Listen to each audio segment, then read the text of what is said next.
오늘 우리에게 주시는 하나님의 말씀은 요한복음 16장 13절 말씀입니다. 그러나 진리의 성령이 오시면 그가 너희를 모든 진리 가운데로 인도하시리니 그가 스스로 말하지 않고 오직 들은 것을 말하며 장래일을 너희에게 알리시리라. 위대한 그리스도인으로서 훌륭한 하나님의 종이었던 천교도로서 뛰어난 삶을 살았던 철로 역정을 감옥에서 섰던 존 버넌, 그분이 감옥에 있을 때에 그분이 감옥에 들어왔지만 무슨 죄를 지어서 왔기보다는 순수한 그런 신앙을 유지하다 보니까 왕의 눈에 벗어나서 감옥에 갇히게 된 것을 간수가 잘 아니까 이분을 옆에서 보니까 너무 훌륭한 거예요. 그래서 간수가 집에 좀 갔다 오시라고, 집에 좀 갔다 오라고 부탁을 들어서 존 버넌이 집으로 간 겁니다. 근데 가다가 돌아왔어요. 근데 그 다음날 왕이 늘 안 오던 분이 감옥을 방문한 겁니다. 근데 만일에 집으로 갔다가 왕이 와서 버넌이 감옥 밖을 나갔다는 걸 알았더라면 간수도 살아남을 수 없고 버넌은 살아남을 없을 텐데 이번에 가다가 돌아왔어요. 왜 돌아왔냐니까 성령님이 가지 말라고 막으신다. 돌아왔어요. 그러나서 바로 왕이 왔기 때문에 그 뒤로 간수가 기도하시다가 언제든지 가고 싶을 때 갔다 오세요. 그렇게 얘기했다는 겁니다. 성령님의 인도함을 바르신 거죠. 우리가 앞으로 5년을 더 살든 50년을 더 살든 우리는 미래를 알 수가 없습니다. 하나님의 경륜 속에 펼쳐질 미래의 큰 그림은 우리가 그릴 수 있지만은 세부적으로 어떤 일이 어떻게 전개될지를 우리는 모릅니다. 그렇기 때문에 우리를 이끌어 주시고 인도하실 분이 필요합니다. 우리가 살아가다 보면은 수많은 문제의 연속 속에서 어떤 길이 바른 길인지 우리 스스로가 알 수 없기 때문에 그분의 인도함을 받는 법을 터득하는 것이 중요한 것입니다. 우리가 낯선 길을 갈 때 나침반을 붙들고 갈 수도 있고 지도를 들여다보고 갈 수도 있고 요즘 전화 여러분이 잘 사용하는 내비게이션을 보면서 갈 수도 있지만은 그것도 믿을 수 없어요. 목사님 어느 날 언제까지 오세요? 네, 알았습니다. 가겠습니다. 목사님 오시는 길 아시나요? 압니다. 염려하지 마세요. 근데 이제 내비게이션을 집어넣고 딱 가니까 문이 딱 막혀 있어요. 내비게이션이 가르치는 뒷문인데 들어갈 방법이 없습니다. 그러면 다시 전화해서 돌아와야 돼요. 내비게이션도 완전치 않습니다. 더군다나 정글지대 같은 데 가면은 내비게이션도 소용이 없어요. 가장 우리에게 필요한 것은 바로 개인적으로 우리를 앞서서 안내해 주는 분이 최고입니다.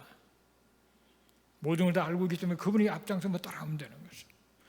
우리가 인생길을 알 수 없기 때문에 성령 하나님께서 우리 가운데 오셔서 우리의 삶을, 우리의 미래를 한 걸음 한 걸음 인도하기를 원하시는데 그러기 위해서는 그분의 인도하심을 받고 따라가는 법을 터득해야 그분이 이끄시는 대로 살아갈 수 있기 때문에 그런 말씀을 나눠보려고 하는 것입니다. 성령님은 하나님의 자녀들을 인도하기를 원하십니다. 요한복음 14장 26절을 같이 읽겠습니다.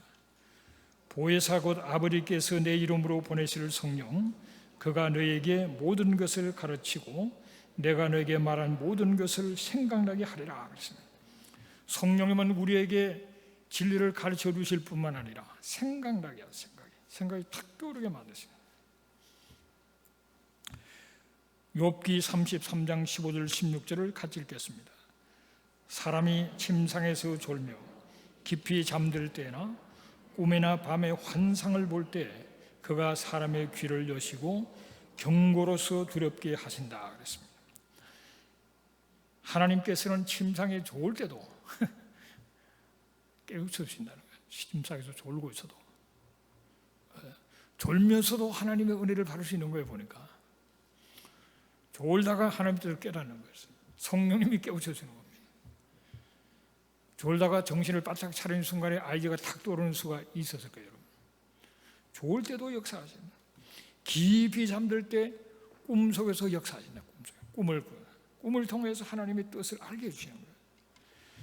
밤에 환상은 자는 상태가 아니잖아요. 환상이 뭔가를 그림이 보이는, 픽처가 보이는 거예요. 그것을 통해서 우리의 귀가 열린다는, 육의 귀가 아니죠. 영의 귀가 열려서 하나님의 뜻을 깨우치게 된다는 거죠. 때로는 경고하시고 두렵게 하십니다. 그런데 우리가 꿈을 꾸게 되면 분석해 볼 필요가 있죠. 의미를 찾을 필요가 있습니다. 그런데 주여 하나님의 뜻을 꿈속에서 알려주십시오. 그거는 별로 좋은 것 같지 않아요. 왜나 정확하지 않습니다. 꿈은 해석이 안 돼서 완전히 하늘과 땅 차이가 날 수가 있습니다. 하나님 햄버거 가게를 하는 게 하나님의 뜻입니까? 한국 식당을 하는 게 하나님의 뜻입니까? 기도했어요. 꿈속에 햄버거가 나타났습니다. 햄버거가. 그러면 햄버거 가게를 하라는 겁니까? 안 하라는 겁니까? 그건 또 알 수 없는 거예요. 하나님이 햄버거 가게 하라 해서 했다가 망해도 하나님 책임지지 않습니다. 그러니까 이 꿈은 그렇게 모호한 거예요. 그러나 꿈속에 너 이런 죄를 지었지, 너 회개, 이런 거는 정확한 거예요. 그건 스스로 확인이 되잖아요. 너 왜 이런 나쁜 죄를 짓고 있어? 계속 끊고 돌이켜라. 그랬을 때 내가 알잖아요. 내가 그 죄를 모르는 게 아닙니다. 그런데 성령께서 꿈을 통해서 확신시켜 주면은 내가 평소에도 내가 이 죄를 계속 지으면 안 될 텐데, 그랬다가도 사람이 또 약하니까 또 반복하는데 꿈속에서 어떤 계시를 통해서 꽉 할 때는 두려움 속에서 그 죄를 회개할 수가 있죠. 그러면 하나님의 뜻이죠. 또 환상도 마찬가지입니다. 환상을 볼 수가 있어요. 그런 환상을 봤을 때 그것도 해석을 바라야 됩니다. 다 그런 해석도 말씀의 근간 하나님의 뜻으로 해석하면 되는 거예요. 뭐 꿈도 꿔봤고 환상도 봤고 인생의 중요한 순간에 그런 경험들을 해봤는데 그걸 다 성경 말씀하고 연결시켜서 하나님의 마음에 합하게 바르게 선택하면 좋은 거라고 하죠. 그런데 엉뚱하게 해석하면 이게 문제가 되는 겁니다. 그래서 하나님의 뜻을 알기 위해서 주여 내게 환상을 보여주옵소서, 뭐 꿈을 보여주옵소서, 그런 건 건강 같지는 않습니다. 그러나 하나님 내게 꿈을 주신다면 난 그 꿈을 기도하면서 하나님께 무슨 뜻입니까? 물을 거예요. 그러나 일부러 꿈꾸게 하다고 할 것 없이 성경 말씀이 우리의 삶에 대해서 다 기록해 놓고 있습니다. 그래서 성경을 열심히 보는 사람들은 성경을 읽다가 거기서 깨우쳐 주는 겁니다. 이 성경책을 그래서 열으셔야 되는 거죠. 성경을 닫아놓고 열지도 않고 주의 뜻을 그 사람한테 내가 주의 뜻을 알려드릴게요. 성경을 여세요.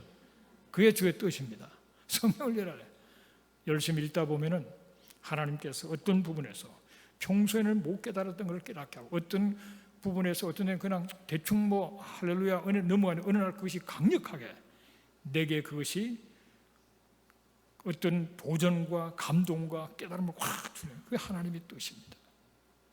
그래서 우리가 성경을 많이 읽어야 되는데요.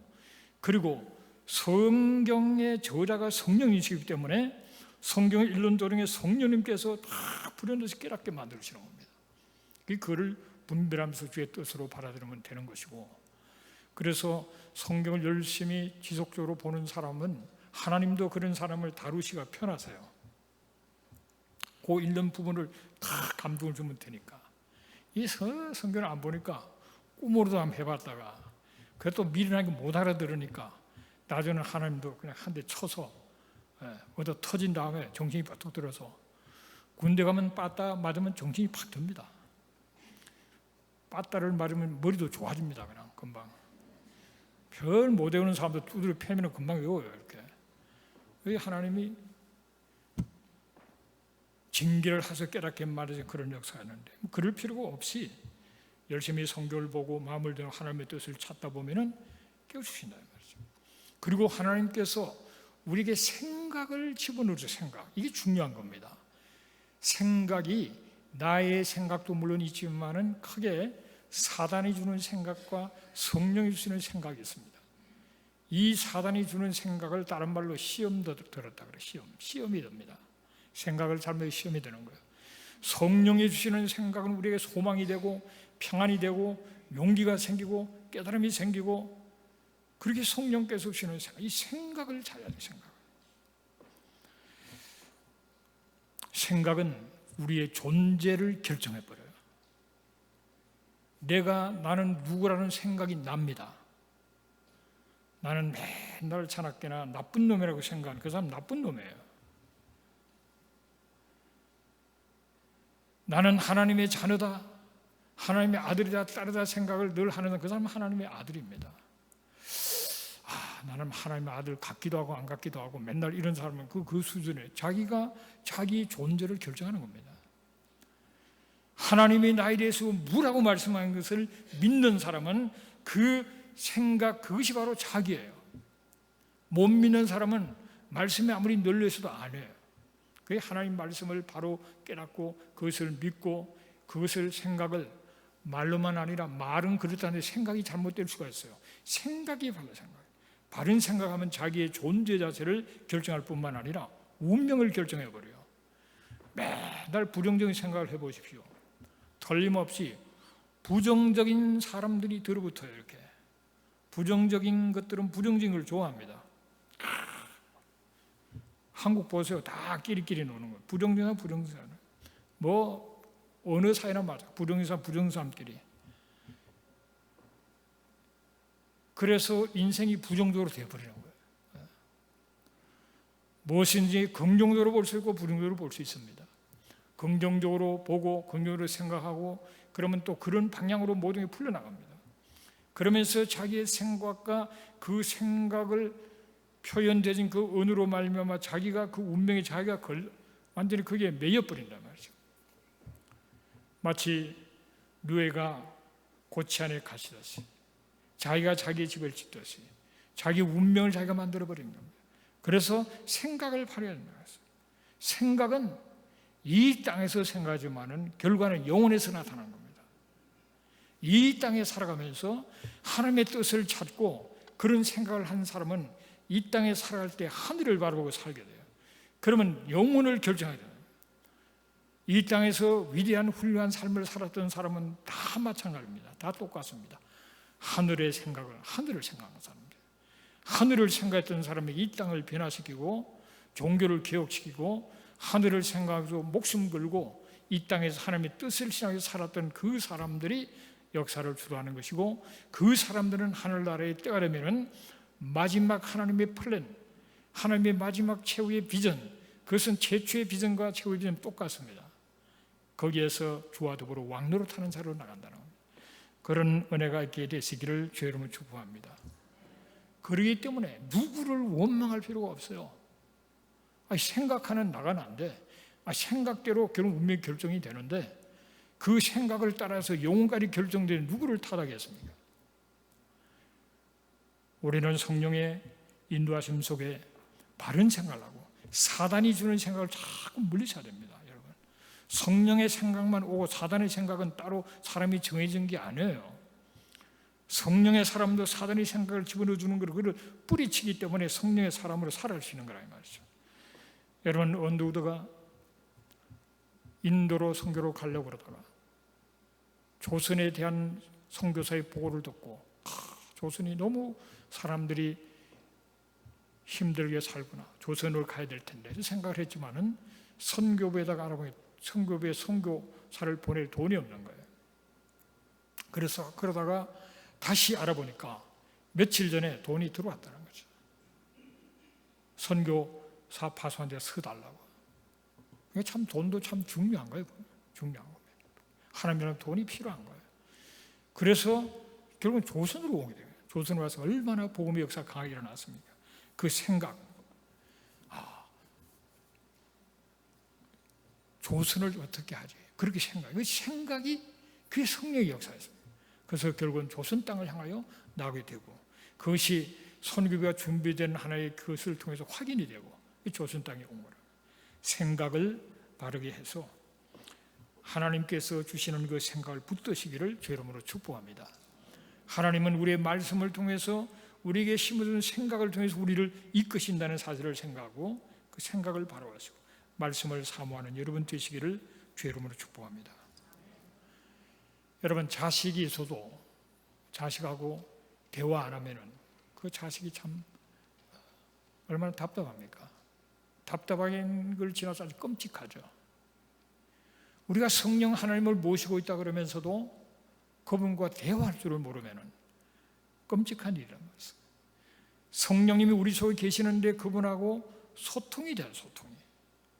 그런데 그것이 안 되면 얼마나 성령도 답답할 뿐만 아니라 우리 자체가 끔찍한 인생을 살아갈 수가 없는 거란 말이에요.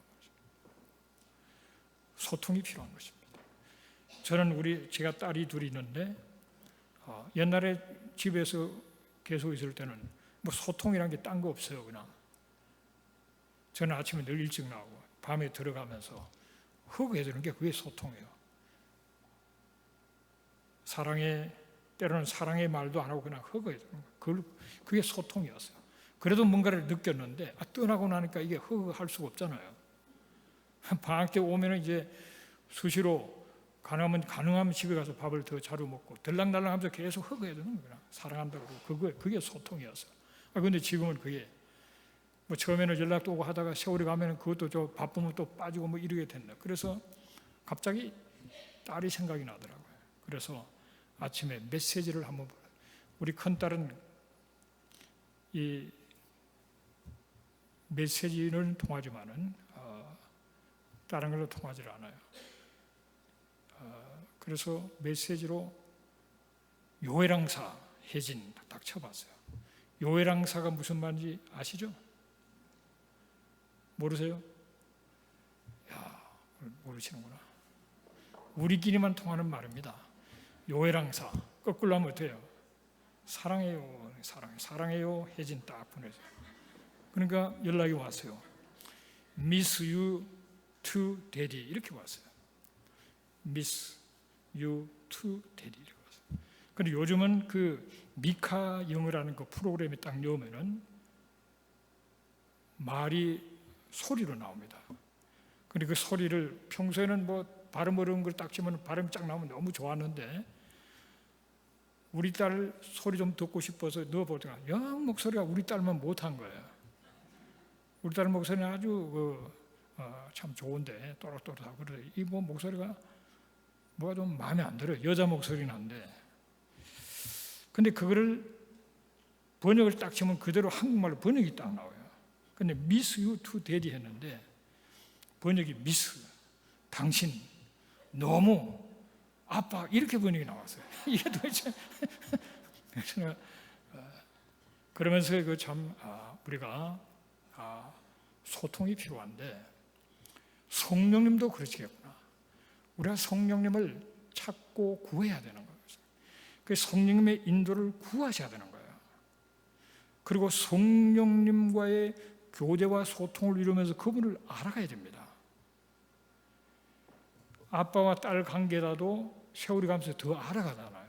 뭐 다 아는 게 아니잖아요. 한 집에서 태어났고 살아도 다 아는 게 아니에요. 또 대하다 보면 또 새로운 거라고. 성령님 우리가 소통하면서 성령님을 점점 더 알아가면서 그분의 뜻을 찾고 그분이 나에 대한 뜻은 세상의 인생길을 그분은 생각하고 있을 거 아니에요. 그분과 소통을 해야 된다고요. 이 기도라는 것은 하나님의 음성을 들으려고 애를 쓰는 몸부림이 기도입니다. 기도.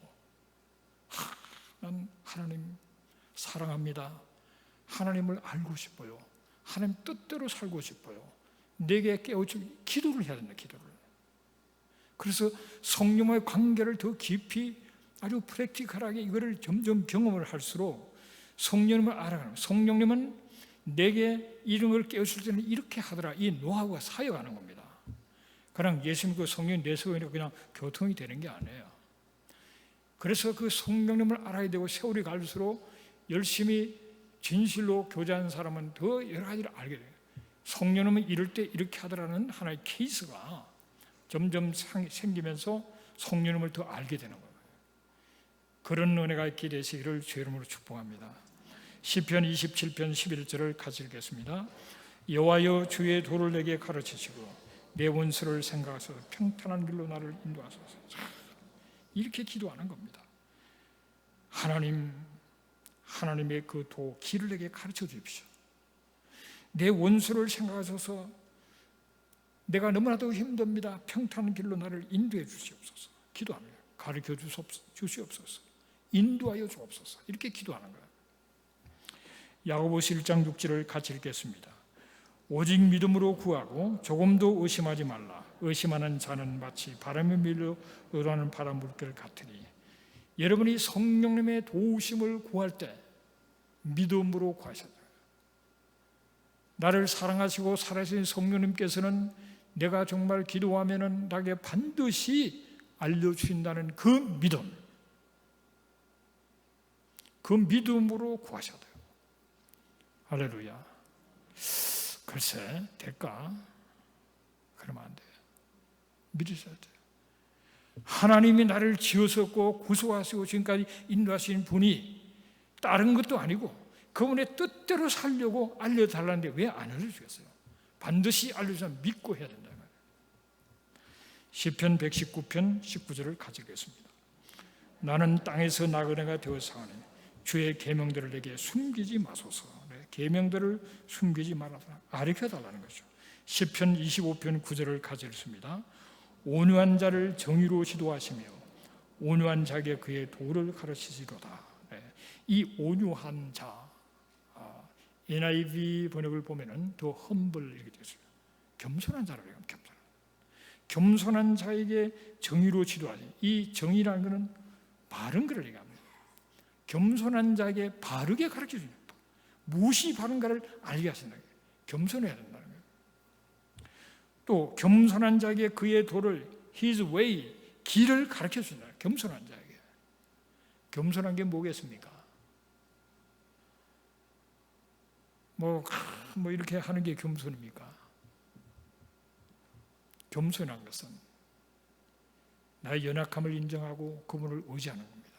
하나님 도와주세요. 나는 하나님밖에 없습니다. 나를 도와주세요. 나는 하나님만을 의지합니다. 그게 겸손이에요. 그런데 안 가르쳐주시겠습니까? 그렇게 겸손히 나가고 하나님만을 의지하고 신뢰할 때 하나님께서 뭐가 바른 길이라는 걸 알려주시는 거예요. 할렐루야. 알려주시는 거란 말이에요. 그리고 하나님은, 성령님은 모든 것을 아시고 내게 알려주기를 원하시고 내가 구하기를 원하세요. 날 좀 이끌어 달라고. 그걸 원하시는 겁니다. 그래서 우리가 나를 사랑하시는 그분께서 나를 인도하신다는 믿음, 기대를 가지고 그분께로 나가서 기도하는, 그러면 그분께서 알려주시는 겁니다. 하나님의 말씀을 사모해야 돼요. 사모. 성경 말씀은 인생의 삶의 모든 길의 안내가 그 안에 다 들어있기 때문에 우리 하나님의 말씀을 사모하고, 그리고 평소에 많이 읽는 사람이 하나님의 뜻을 알기가 쉬운 것은 이미 읽고 내 속에 들어있는 것을 하나님의 성령께서 건드려 주세요. 그게 탁 떠오르게 만드시죠. 그리고 늘 알던 것도 새롭게 또 깨닫겠다는 거예요.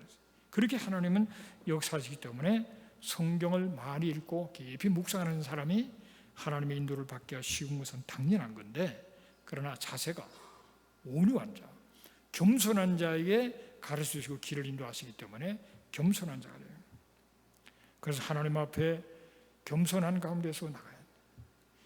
하나님을 의지하면서 나가야지. 성령님은 최선의 삶으로 인도하시기 알기면 그분을 맡겨야 해요. 지지난주에 오명찬 목사님의 설교를 너무 잘하셔서 정말 은혜를 받았는데, 저는 제일 재미났던 것이, 또 기억이 나는 것이, 포기하지 말라. 포기란 단어는 김장 담글 때나 있다가 그게 굉장히 은혜예요. 그래서 참 은혜를 받았습니다. 그런데 1부 때 그 얘기를 했는데 참 우습기도 하면서 그 말이 참 일리가 있다 그래요. 그래서 2부를 들으면서 저거 꼭 해야 될 텐데 우리 성도들이 좀 해야 될 텐데, 그런데 안 하시다가 하시더라고요. 그래서 참 좋았는데, 포기하지 말라. 그런데 한 가지 중요한 거는, 포기를 무조건 포기 안 하면 큰일 납니다, 여러분. 하나님의 말씀, 주의 뜻, 주의 주신 사명, 하나님 주신 직분, 이 포기해야 되는 게 많지만은 자기 자아는 포기를 해야 됩니다. 자아를 포기하고 하나님을 붙들어야 된다. 자아를 포기해야 돼요. 자아를 포기하는 것 자기가 너무 강해지면은 성령의 음성이 안 들립니다. 너무 강하기 때문에. 내 뜻을 관철시키기 위해서 예수 믿는 거 아닙니다. 내 뜻을 내려놓고 주의 뜻대로 살려고 믿는 거예요. 저는 신학교 다닐 거의 한 40년 거의 다 돼 가는데 그때는 초짜죠, 초짜. 다 주님을 만나 너무 기뻐서 기도하고 그러면서 기도원에 자주 다닐 텐데 그 당시는 하늘산 기도원이 가면 은사가 굉장히 강하게 임했습니다. 오순절 순복음교회도 그냥 굉장히 성령의 역사를 많이 강했지만은 은사는 그곳이 더 많이 나타났어요.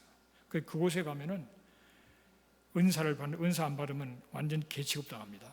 거기는 야 개도 말이야 이러면서 막 욱박질러서 막 그냥 밤새도록 기도해서 은사를 받게 만들어요. 근데 제가 기억나는 건 그 얘기가 아니고 저는 이미 가기 전에 벌써 은사도 체험했고 그냥 신학교 때 은혜 받으러 간 건데요. 내가 다 기억나는 사람 한 사람 있습니다. 조폭이 와서 은혜를 받았어요. 이 이천수 목사님이 별이 5개 감옥을 여러 번 갔다 온 이런 깡패 출신이니까 또 그런 계열의 사람들이 은혜를 많이 받아요. 그러더니 감옥에 가서 설교를 하고 내가 옛날에 별을 몇 개 달았고 막 험악한 소리 하다가 지금 목사가 돼가지고 막 이렇게 일한다는 역사한다는 얘기를 다 한 다음에 목사 될 사람 손들하면 다 손든다는 거예요. 아, 골 아픕니다 그거. 될 사람이 돼야지 너도 나도 다 목사 되겠다. 그것도 골 아픈 거예요. 그런데 그 조폭 한 사람이 은혜를 받았어요. 아주 젊은 사람, 20대 정도. 은혜를 받고 나서 찬양인도를 하는데요. 험악한 인상에 체격도 좋은 사람이 주님 뜻대로 살기로 했네, 주님 뜻대로 죽기로 했는데 무섭더라고요. 난 그게 늘 궁금해. 그 사람이 어떻게 됐을까? 그분이 그렇게 노래하는 것처럼 주님 뜻대로 살고 주님 뜻대로 죽기라고 살았으면 훌륭한 사람이 됐을 거예요. 그런데 난 멀리서 얼굴만 잠깐 봤지 이름도 모르고 지금 어떻게 모르겠는데 여러분 우리가 예수 구원받고 예수를 주로 고백하고 주님 뜻대로 살면은 놀라운 삶을 살건 당연한 거죠. 그런데 우리가 주님 뜻대로 산다 그럴 때 내 고집을 가지고 하나님 앞에 달겨들어서 열흘 금식에도 응답 안 하셔? 그럼 내가 3주를 금식해 응답 그래도 안 하셔요? 그럼 내 40일 금식하지. 딜이 그냥 막 배째라식으로 하나님 앞에 달겨들면은 골 아픈 겁니다. 하나님도 나를 내려놔야죠. 나를 내려놓고 주님 뜻대로 살려고 해야 되는 거지. 예수 믿고 이번에 사업 안 되는데 이제 예수 믿고 성령 충만 받아서 사업을 엄청나게 하면 축복을 받으지. 하나님 주시옵소서 나가면은 사업 잘 되는 거 좋죠. 그런데 그 자기 중심대로 그렇게 나가면은 하나님도 힘드세요. 그런 사람 물질 줘봐야 또 사고밖에 못 치겠어요. 자기 욕심으로 그렇게 되어 있으니까. 그래서 중요한 것이 내려놔야 돼요. 맡기고 내려놔야 돼요. 내가 걱정 다 하고 내가 계산 다 해버리면은 그건 내가 하는 거예요. 우리가 열심히 기도하고 하나님께 맡겨야 돼요. 그럴 때 그게 평안이 주어지는 거고 그런 가운데 또한 하나님이 역사하시는 거예요. 참 그런 걸 여러 번 체험했어요. 제가 병들어서 치료받기도 한데 천막교를 하게 됐는데 기도하다가 천막교를 하기로 결단하고 이렇게 죽으나 저렇게 죽으나 몸이 나빠지면은 그 원장님은 이제 나가면 죽습니다 그랬는데 아니 하나님의 뜻이면 살 거고 아니면 다시 들어오겠다고 그때 늦었다 그랬는데요. 저건 그런 감동을 하고 나갔더니만 그것이 유학하는 길로 연결돼 버리더라고요. 천막교에 세워놓고 결국은 갑자기 이래저래 해서 그냥 유학을 왔어요. 유학 와서도 하나님 앞에 다 포기하고 그냥 차라리 데려가 달라는 정도로까지 다 내려놔 버렸더니만 일순간에 길이 다 열려버리더라고요. 건강도 신유 체험도 하고 그냥 길이 탁탁탁 열려버리죠. 그러니까 이게 자기를 내려놓는 것이 참 중요하구나. 그리고 하나님 결국 맡겨요. 하나님이 일하는 건 좋은데요, 하나님이 일을 하려고 내가 막 복달하고 막 할 필요는 없는 겁니다. 왜? 그분이 하라는 일을 하면 되는데 뭘 그렇게 열심히 기도하지만 다 맡기고 그분이 하실 거지 내가 하는 게 아니잖아요. 그래서 이런 거를 하나님의 일이지만 열심히 하다 보면 또 내가 막 앞섭니다. 그러니까 그거를 다시 조절해야 돼요. 다시 또 내려놔야 돼요. 하나님 주시면 말고 안 하면 말고 그렇잖아요. 그러니까 뭐 하나님 달라고 기도하지만 안 주면 많은 거예요. 뭐 그렇게 하나님이 뭐 원치 않는 걸 내가 나서서 할 이유가 또 뭐 있어요? 아무리 하나님의 나를 위해서 중요한 이고 좋다 할지라도 하나님 허락하시면 내가 뭐 할 이유가 없어요. 야, 너 이제 그만 쉬어라. 너 아니라도 사람마다 너 좀 쉬어라. 그러면 쉬는 게 이게 하나님의 뜻이잖아요. 너 이제는 좀 베케이션을 좀 가라. 그러면 내가 안 갑니다. 내가 할 일 많은데 하나님 일해야지. 이러면 그건 불순종인 거고, 네, 아멘 하고 가면 그게 순종이잖아요. 이해가 되시나요? 그러니까 하나님 나라가 중요하고 하지만은 하나님의 뜻 따라하는 게 중요한 겁니다. 하나님의 나라를 내가 책임질 수 있습니까?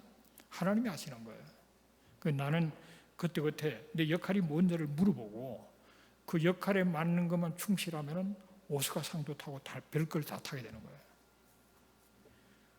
주연은 주연 역할을 해서 오스카상을 타지만은 조연은 조연 잘하면 오스카상을 주는 거지. 조연이 주연까지 하려면 그거는 오스카상은 뭐 그거는 아무도 안 되는 거예요.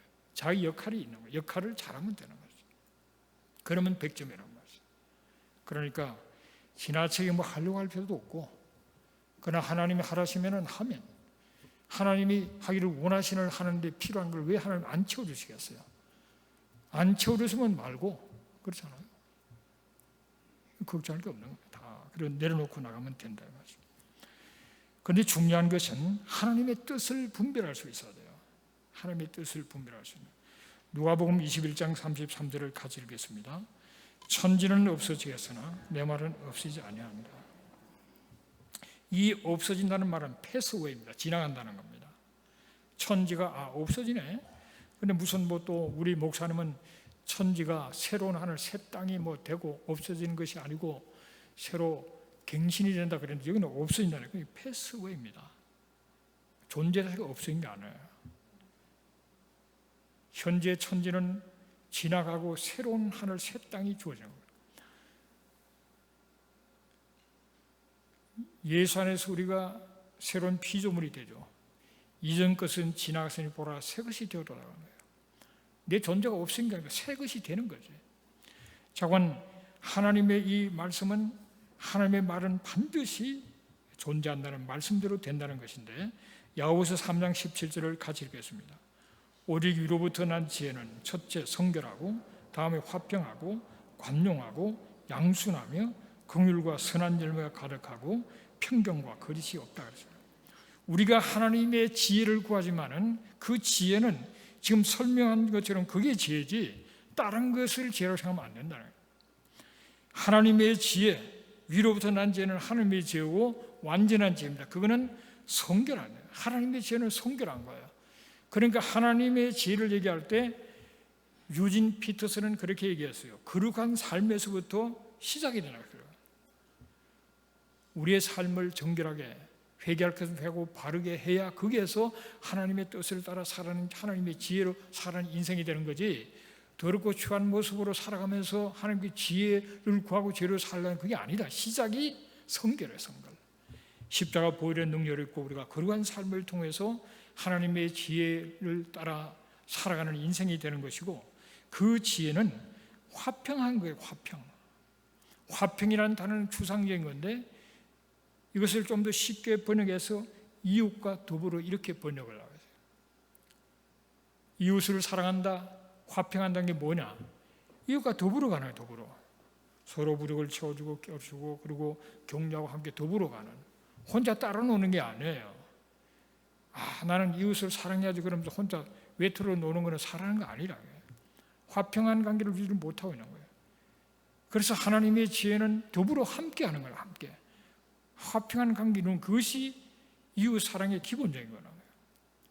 혼자 이웃 사랑하는 것 같은데 관계가 다 나쁜 사람은 진실로 사랑한 것도 알 뿐만 아니라 신앙이 제대로 된 사람이 아니에요. 신앙이 제대로 된 사람은 하나님의 지혜 속에 살아가고 성결한 그러한 삶을 살아가면서 이웃과 더불어서 서로 도와주고 이끌어 함께하는 것이, 그것이 바로 화평한 것이고, 이 관용을 좀 더 쉽게 번역, 젠틀이라고 번역을 했더라고요. 그런 번역도 있어요. 젠틀한 것. 그리고 양수는 리저너블이라는 말이에요. 좀 더 이성적이고 이해해 갈 수 있는, 튀지 말고 겸손하고 참 예의가 바르고, 그런 가운데서 그것이 바로 하늘로부터 난 지혜라는 겁니다. 또 긍휼, 자비가 넘치는, 좀 넓은 마음을 가지고 이해하고 자비가 넘치는 것이 긍휼이 가득한 것이고, 선한 열매가 가득한 것을, 우리가 아름다운 열매를 맺어야 되는데 다른 번역에 보면은 축복하는 것을 설명하고, 축복을 다 서로를 사랑으로 대하면서 축복하면서 축복이 넘치는 상태. 그것뿐만 아니라 편견, 이 편견과 거리시 없다 그래서 편견.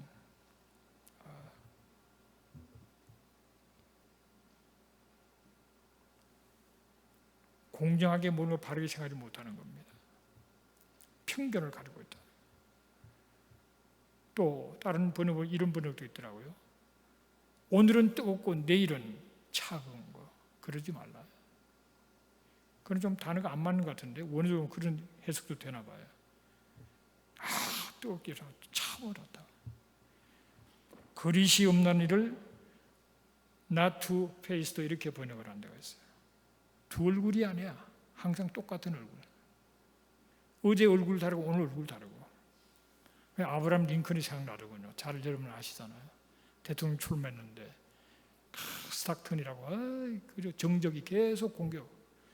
아브라함 키가 크잖아요. 이 사람 또 짤짤망해요. 나보다도 더 작은 것 같더라고 사진 보니까. 이 사람이 아주 도전적인 것 같더라고요. 그래서 링컨 뭐래.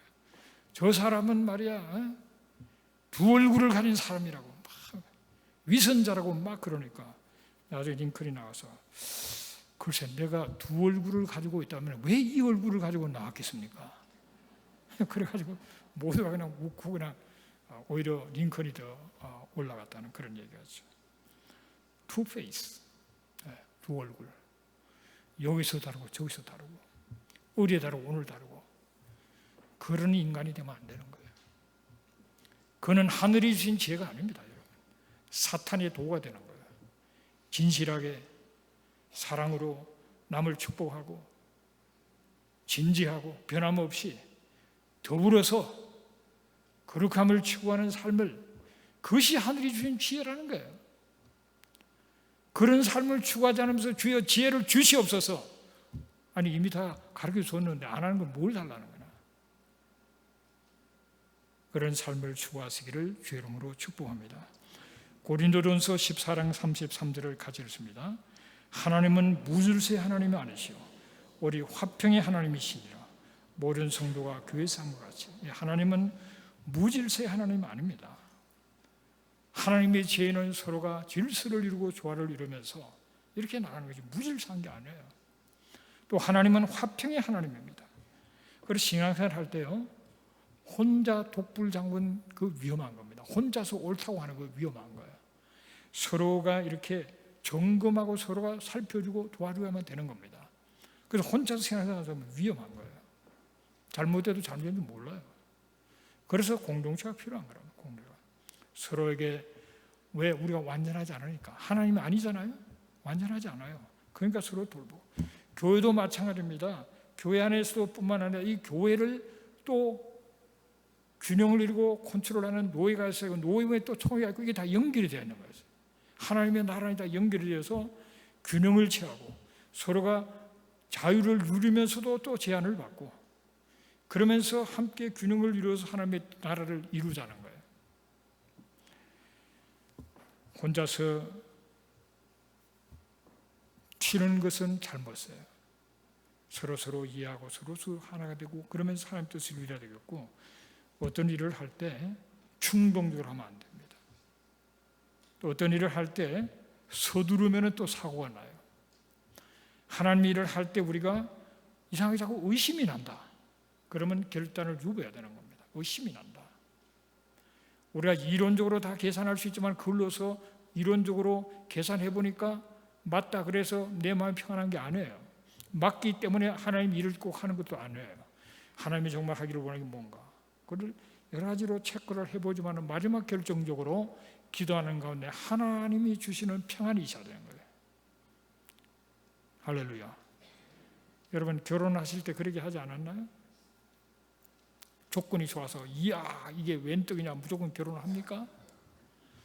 조건이 아무리 좋아도 조건이 좀 부족해도 그 사람을 놓고 생각하는데 마음이 평안하고 그쪽으로 쏠리고 어느 날 결정을 한 거 아니에요? 할렐루야. 그런데 중요한 거 하나 말씀드리고 끝내겠습니다. 하나님의 말씀은 채널이 바라돼야 들을 수 있어요. 채널이 두 가지가 있는데 하나는 이의 채널이 있고 의의 채널이 있습니다. 이의 채널이라는 게 이익을 추구하는 채널이에요. 하나님의 뜻을 찾지만은 자기 유익을 위해서 찾는 채널입니다. 의의 채널이라는 것은 하나님의 뜻을 찾는 거죠. 먼저 그의 나라와 의를 구하라. 마태복음 6장 33절 얘기했는데 그의 나라와 그의 의를 구하라 할 때 그의 의가 하나님의 뜻입니다. 하나님의 뜻을 구하는 채널과 어떻게 하면 내가 사업이 잘 될까? 어떻게 하면 내가 공부를 잘하고 어떻게 하면 내가 이것도 잘 되고 저것도 잘 될까? 하나님을 열심히 믿어야 되겠구나. 그거는 이의 채널입니다. 그러면 잘 되면 좋은데 잘 되질 않아요. 유익을 구하는 것이 굉장히 잘못돼요. 당장은 유익한 것 같아요. 그런데 성경이 보장은 안 합니다. 의를 구하면 성경이 보장을 해요. 먼저 그의 나라와 의를 구한 자가 모든 걸 더해 주신다고 그래요. 더해 주는. 당장은 뭔가 힘든 것 같고 안 되는 것 같지만은 의를 구하고 하나님의 뜻을 찾아 나갈 때 하나님이 더해 주신다 말이에요. 그러나 내 이익을 유익을 찾아서 나가는 것은 당장은 뭐 좀 보이고 되는 것 같지만 결국은 하나님이 더하시는 축복이 없고 너무 지나치면 자기 고집과 자기 욕망 때문에 하나님의 뜻을 분별 못하고 그냥 망하는 길로 그냥 가는 거예요. 그래서 하나님을 말씀을 바로 알기 위해서는 의의 채널을 열고 하나님의 의를 따라 그 의가 이루어지기를 바라면서 주의 음성에 귀 기울이시는 여러분 되시기를 주의 이름으로 축복합니다. 그래서 성령 하나님의 인도하심을 받아서 듣고 일단은 들어야 되죠. 듣고 그런 믿음을 순종함으로써 은혜와 축복 속에 영광 돌리시는 여러분 되시기를 주의 이름으로 축복합니다. 하나님의 뜻은 서서히 주어지고 하나님의 뜻은 평안으로 주어지고 하나님의 뜻은 확신으로 주어집니다. 그럴 때 그것은 하나님의 뜻이기 때문에 걱정하지 말고 믿고 발을 내딛으면은 하나님의 역사가 나타날 줄로 믿습니다. 여러분 기도하겠습니다. 하나님 아버지 감사합니다. 우리를 사랑하셔서 우리를 인도하시고자 성령님 우리 가운데 와 계시는 것을 감사합니다. 성령님의 도우심 속에 하나님의 뜻을 분별하고 하나님의 음성을 듣고 믿음으로 순종하는 가운데 합력에서 선을 이루시는 하나님의 역사를 체험하고 무엇보다도 하나님의 뜻을 이루는 최선의 삶이 되도록 도와주시옵소서. 말씀을 가까이 하는 가운데 말씀을 통한 성령의 역사 속에 주의 뜻을 잘 분별하면서 주 앞에 영광 돌리는 삶이 되도록 도와주시옵소서. 예수님의 이름으로 기도합니다. 아멘.